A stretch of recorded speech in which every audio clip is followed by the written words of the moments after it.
Dengue මාරාන්තිකයි. නිතර දෙවේලේ මේක දැන් ඇහෙන දෙයක් වෙලා නේද? මේ දවස්වල නිර්තදිග මෝසම සක්‍රිය වෙලා තියෙන්නේ ලංකාවට. ගොඩක් ප්‍රදේශ වලට වහිනවා. මේ වැස්සත් එක්ක තමයි මදුරුවන්ගේ බෝවීම වැඩි වෙන්නේ. ඉතින් මේ මදුරුව අතර ඉන්න ඊඩිස් ඊජිප්ටයි සහ ඊඩිස් ඇල්බෝපික්ටස් කියන විශේෂ දෙකෙන් තමයි මේ ඩෙංගු මදුරු ව්‍යාප්තිය සිදු වෙන්නේ. ඉතින් මේක වෛරස් එකක්. ඒ වගේම දැන් මේක වසංගතයක් වෙලා ඉවරයි. වැස්සත් එක්ක මේකේ ව්‍යාප්තිය ඉතා ඉක්මනට සිදු වෙනවා. ඉතින් චුට්ටක් කල්පනා කරලා බලන්න මේ පුංචි මදුරුවෙකුට පුළුවන් අපි ඕනම කෙනෙක්ගේ ජීවිත කතාව එතනින්ම ඉවර කරන්න. 2026 මේ අවුරුද්දේ දැනට විතරක් ඩෙංගු මරණ 24ක් වාර්තා වෙලා තියෙනවා කියලා නිවුස් වල මම දැක්කා ඊයේ කියනවා.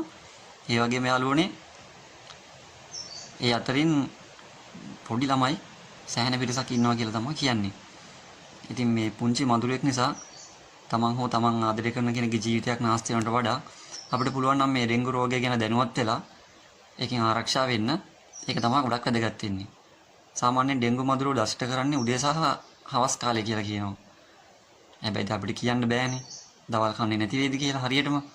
ඒ නිසා හැම වෙලේම අපි ආරක්ෂා වෙලා ඉන්න එක තමයි වැදගත් වෙන්නේ. ඩෙංගු මදුරුවෙක් දෂ්ට කරපුවම අපිට උණ ගන්න පුළුවන්. ඉතින් මේකේ තියෙන ප්‍රධාන රෝග ලක්ෂණ තමයි අධික උණ. ඒ වගේම අධික හිස රදය. සමහර දෙනෙක්ට පාචනය, වමනය එවැනි තත්ත්වයන් නැති වෙන්නත් පුළුවන්. ඔක්කාරයට එීමත් සාමාන්‍ය තත්ත්වයක් වෙන්න පුළුවන්. හමේ රතු ලප ඇති වෙන්න පුළුවන්. කෑම අරුචිය, ඒ වගේම සන්ධිපත් උදාව අධික විදිහට දැනෙන්න පුළුවන්. ගොඩක් මහන්සි ගතිය දැනෙනවා. ඇස් යට කැක්කුම අනිවාර්යයෙන්ම දැනෙන දෙයක්. මේ ඩෙංගු මදුරුව බෝ වෙන මාධ්‍ය වෙන්නේ ජලය.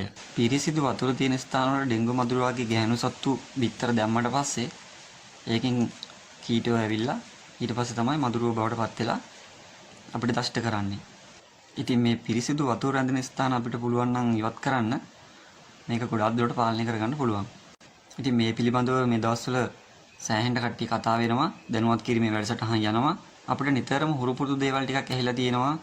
හිස් තැඹිලි කොම්බ, පරණ ටයර්, වැහි පීලි, වතුර ටැංකි මෙන්න මේ වගේ ස්ථානවල මේ ඩෙංගු මදුරුව විතර දාලා බෝ වෙනවා කියලා. ඉතින් අපි මේ වගේ ස්ථානවල හොඳට බලලි කරලා ඩෙංගු මදුරුවන්ට බෝ වෙන්න බැරි පරිසරයක් අපි හදන්න ඕනේ. පිරිසිදු වතුර රැඳෙන ස්ථාන විදිහට වැහි පීලි, වතුර ටැංකි, ජල උද්‍යාන, අපි ඉවතලන ප්ලාස්ටික් බෝතල්, ඒ වගේම පොලිතින් වර්ග, තැඹිලි කොම්බ, ටයර් වර්ග, ප්ලාස්ටික් බඳුන්, යෝගට් කෝප්ප, පොල් කටු වගේ දේවල් වලත් මදුරුව බෝ වෙන්න පුළුවන්. මේ වගේ අපිට හුරු පුරුදු දේවල් ටිකක් තියෙනව නේද? ඒ දේවල් අපි පිරිසිදු කරලා පරිස්සමට පාවිච්චි කරන්න ඕනි. ඒ වගේ මම ඕගලන්ට දැන් අපි වැඩි හිතන්නේ නැති පැත්තක් ගැන චුට්ටක් කියන්නම්. මෙන්න මේ වගේ. පොඩ්ඩක් කල්පනා කරලා බලන්නකෝ මේ දේවල් ටික. අපි නිවාස හා උද්‍යාන අලංකරණයට පාවිච්චි කරන පොකුණු, ටැංකි, මාළු ටැංකි වගේ දේවල්. ඒ වගේ දේවල්වත් මදුරුව බෝ වෙන්න අවස්ථාවක් තියෙනවා. ඒ වගේම අපි ගෙවල් වල පාවිච්චි කරන කූඹි උගුල්. මේසවල් වලට, කිචන් එකේ එහෙම පාවිච්චි කරනවා. ඉතින් මෙන්න මේ කූඹි උගුල් වල දාලා තියෙන වතුර වලත් බෝ වෙන්න පුළුවන්. මේ ඩෙංගු රෝගයෙන් අපිට ආරක්ෂා වෙන්න කරන්න පුළුවන් ආරක්ෂිත පියවර කීපයක්ම තියෙනවා. හොඳම දේ තමයි ඩෙංගු හැදෙන්න කලින් අපිට ඒක වළක්ව ගන්න පුළුවන් නම් වටිනවා. අපේ ගෙවල් වලින් බැහැර කරන කසල නිසිලෙස අපි බැහැර කරන්න ඕනේ.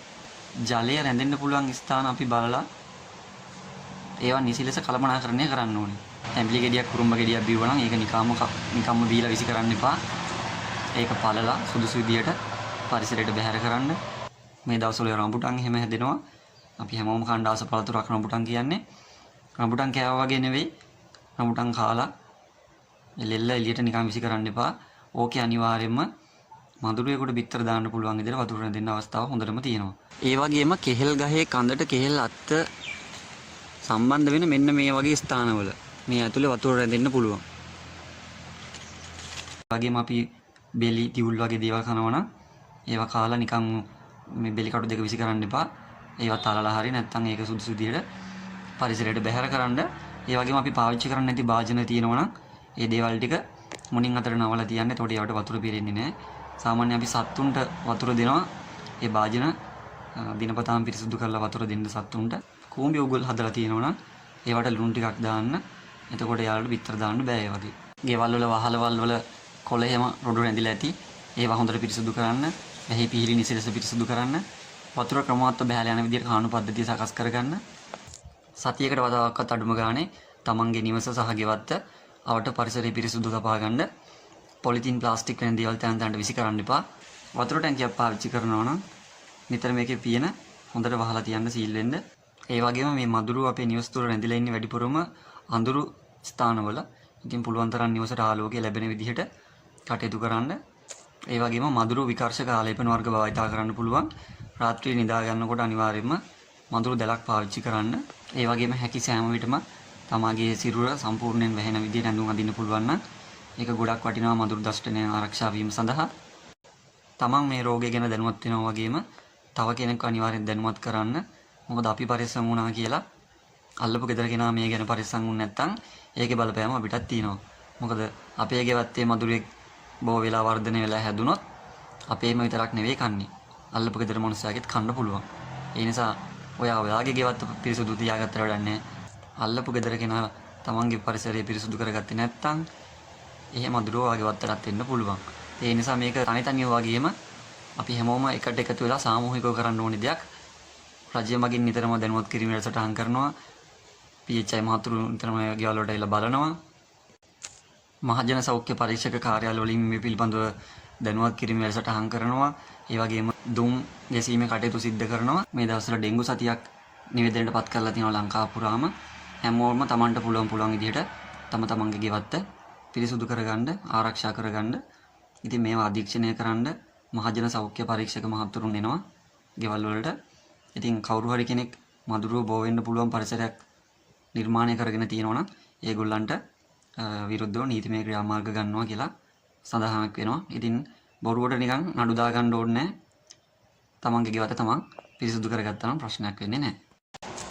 ඉතින් රජයටවත් සෞඛ්‍ය අමාත්‍යාංශයටවත් පශු වෛද්‍ය කාර්යාලයටවත් මේක තනියෙන් කරන්න පුළුවන් දෙයක් නෙවෙයි. අපි හැමෝම එකට එකතු වෙලා කරන්න ඕනි ජාතික කර්තව්‍යයක්. උණ හැදුනොත් මේ දවස්වල විතරක් නෙවෙයි කොයි වෙලාවකවත් බලන් ඉන්න එපා. සුදුසුකම් තියෙන රජයේ වෛද්‍යවරයෙක් ගාවට යන්න පුළුවන් නම් ඒක වඩා වටිනවා. මේ ඩෙන්ගු වල මූලික අවධිය පහ වුණාම එනවා ඩෙන්ගු රක්තපාත කියන අවස්ථාවට.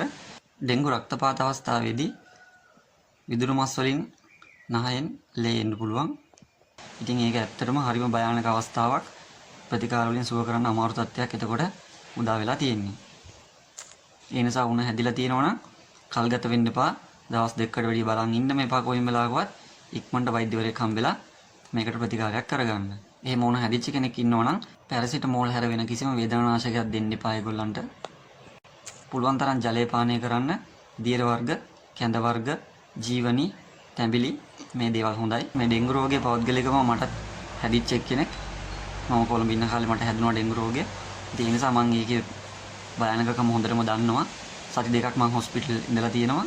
ඉතින් යාළුවනේ මේක බලන් ඉන්න ඕගොල්ලොන්ටත් එවැනි අත්දැකීම් තියෙනවා නම් ඕගොල්ලොන්ට ඩෙන්ගු හැදිලා තියෙනවා නම් පවුලේ කෙනෙකුට හරි හැදිලා තියෙනවා නම් පල්ලෙහෙන් කමෙන්ට් එකක් දාන්න. තමන් ලැබුව අත්දැකීම කොහොමද කියලා. එතකොට අනිත් කට්ටියට ඒකේ බරපතලකම තේරෙයි. ඩෙන්ගු හැදුනාම එළි වෙනකන් නිදා ගන්න නම් වෙන්නේ නැහැ. මොකද පැයෙන් හෝ පැය දෙකෙන් දෙකට වතාවක් අපිට වතුර බොන්න තියෙනවා. අපි ඒ බොන වතුර සටහන් කරගන්න තියෙනවා පොතක. ඊට පස්සේ අපි පිටවන මූත්‍ර ප්‍රමාණය අපි මැනලා ලියන්න ඕනේ. ඒ නිසා ඒක මාරම දුකක්. ඒ නිසා ඩෙන්ගු රෝගය හදා ගන්න නම් එපා. ඇඟේ ප්‍රතිශක්තිකරණය සම්පූර්ණයෙන්ම පල්ලෙහාම මට්ටමට බහිනවා. සමහර කට්ටියට ඒක රිකවරි වෙන්න අවුරුදු 5ක් 6ක් වුණත් යන්න පුළුවන්. වැඩ කරන්න බෑ, මහන්සි වෙන්න අමාරුයි. ඒ නිසා පුළුවන් තරම් මේ රෝගයෙන් පරිස්සම් වෙන්න, විශේෂයෙන් පුංචි දරුවන්ව පරිස්සම් කරගන්න. මොකද අපිට මතුරුවෙක් කනවා සමහරට දැනුණාට පොඩි ළමයෙකුට ඒක දැනෙන්නේ නැහැ. ඉතින් ඒ නිසා ඒගොල්ලන්වත් අනිවාර්යෙන් පරිස්සම් කරගන්න. තමන් ආදරය කරන සියලුම දෙනා පරිස්සම් කරගන්න. මේ දවස්වල හොස්පිටල් වලට එන ඩෙන්ගු රෝගීන්ගේ වැඩිවීම හින්දා වාට්ටු වල ඉඩ නැහැ කියලා තමයි ආරංචිය.